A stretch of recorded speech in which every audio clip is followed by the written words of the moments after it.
Olá, você que ama estudar história, que ama estudar o cristianismo, seja bem-vindo, seja bem-vinda a mais um programa aqui no seu canal História e Cristianismo.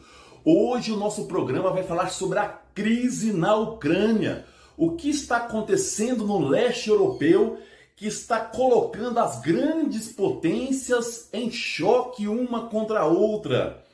Quais são as causas desse conflito, dessa crise? Quais as consequências de uma futura guerra? É isso que você vai ver hoje no programa História e Cristianismo. Solta a vinheta!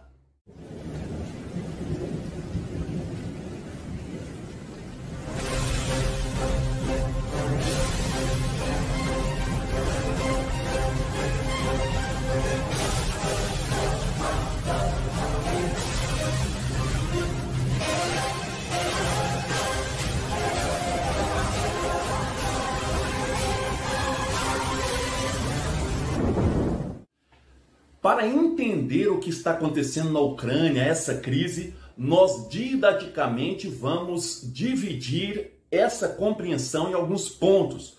O primeiro ponto será a continuidade, o segundo ponto a questão da segurança, o terceiro ponto a questão da economia e o quarto ponto a questão cultural. Entendendo cada um desses pontos, nós vamos compreender o conjunto dessa crise que abala o mundo nesse momento. A crise atual da Ucrânia deve ser lida como um processo de continuidade que iniciou-se em 2013 entre Rússia e Ucrânia, segundo o atual presidente Volodymyr Zelensky. Que crise foi essa? No ano de 2013, a comunidade europeia queria negociar acordos comerciais com a Ucrânia. Esses acordos não foram para frente porque o presidente de então, Viktor Yanukovych, pró-Rússia, suspendeu qualquer acordo com a comunidade europeia. A população em resposta foi às ruas até o presidente ser deposto. A Rússia, como resposta, anexou a Crimeia, que pertencia aí à Ucrânia desde 1959, além da população pró-Rússia do leste começar um processo de guerra civil que levou a 14 mil mortes naquele ano. De lá para cá, a situação amenizou, porém a crise continuou. Outros dois pontos para entender a crise na Ucrânia está ligado à segurança e à autonomia. Segurança, segundo o discurso da Rússia, e autonomia, segundo o discurso da Ucrânia. Para a Rússia, a aproximação da Ucrânia à OTAN, Organização do Tratado do Atlântico Norte, que reúne 30 países sob a liderança dos Estados Unidos. A OTAN é uma organização militar que foi criada com o objetivo de combater o comunismo durante a Guerra Fria. Para a Rússia, essa aproximação coloca a segurança da Rússia em xeque. Se nós observarmos, a Ucrânia ela tem quase 2.000 quilômetros de fronteira que protege a Rússia de uma invasão militar terrestre.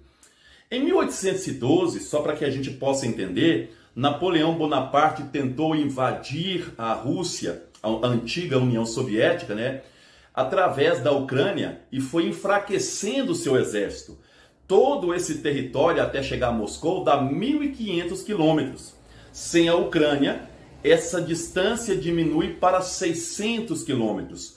Portanto, para a Rússia, a Ucrânia é uma barreira militar, é uma barreira de proteção de qualquer invasão de países ocidentais.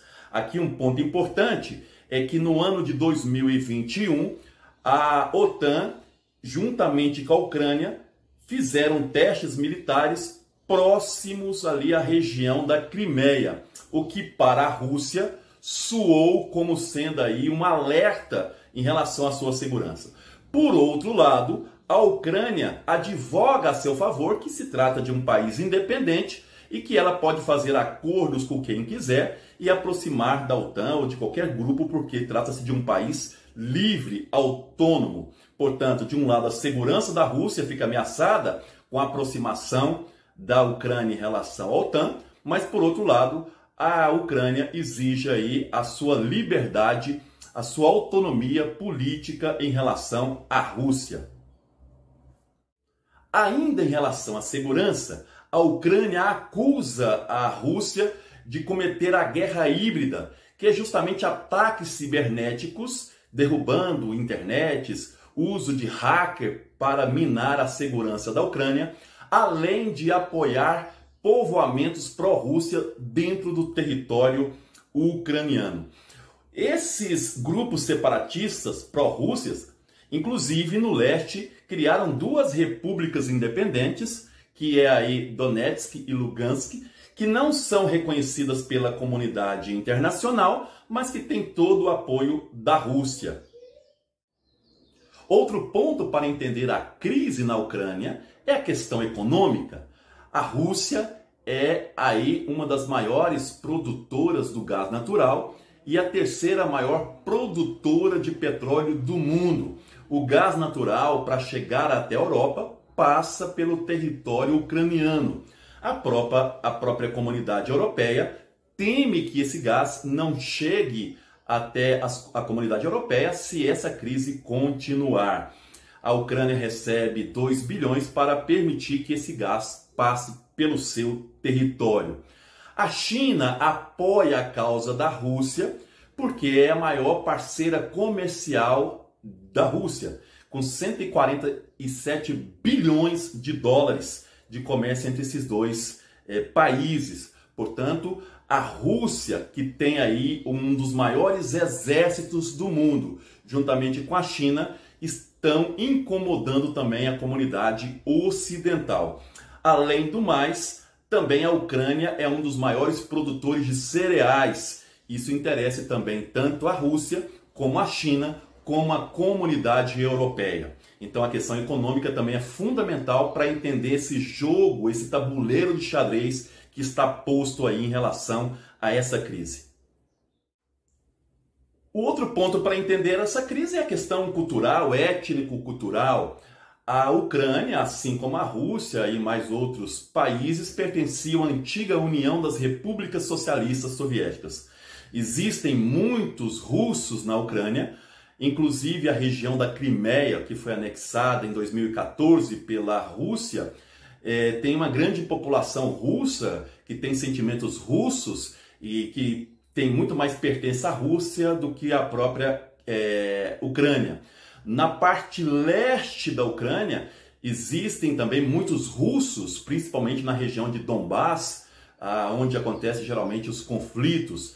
Já a parte oeste tem muito mais adeptos da Ucrânia e de uma autonomia ucraniana. Portanto, existe também uma guerra cultural entre dois grupos, um pró-Rússia, um pró-Ucrânia, dentro do próprio território da Ucrânia. Um outro ponto que não podemos descartar, embora nós não tenhamos colocado aí como ponto central na reflexão, é de um novo reordenamento das forças globais que estão postas nesse xadrez político. Os Estados Unidos vêm demonstrando certa fraqueza há algumas décadas. Isso fica muito claro quando da retirada das tropas do Afeganistão, crises constantes nos Estados Unidos, o que é percebido claramente tanto por China como por Rússia.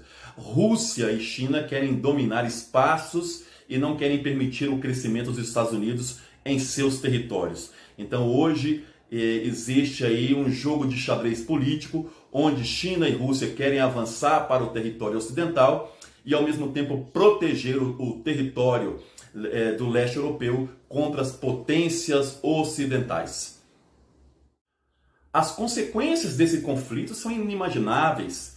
Primeiro porque a própria OTAN, os Estados Unidos, afirmam que se a Rússia invadir a Ucrânia, não vai entrar com seu exército, porque reconhece que a Rússia tem um dos exércitos mais poderosos e aliados aí à China. A resposta de uma guerra mundial seria incalculável, o prejuízo humanitário e também até impensável a vida na Terra um conflito dessa dimensão. Mas os Estados Unidos, aliados aí à comunidade europeia, prometem sanções econômicas aí à Rússia e também à China, caso um conflito dessa envergadura aconteça. Espero que tenham compreendido esse conflito entre Ucrânia e Rússia e as demais potências do Ocidente. Peço que curta, compartilhe para os alunos de segundo grau, isso é tema de Enem, é uma reflexão que está aí posta no nosso dia a dia. Então compartilhe o máximo que você puder para que outras pessoas possam compreender o que está acontecendo na Ucrânia.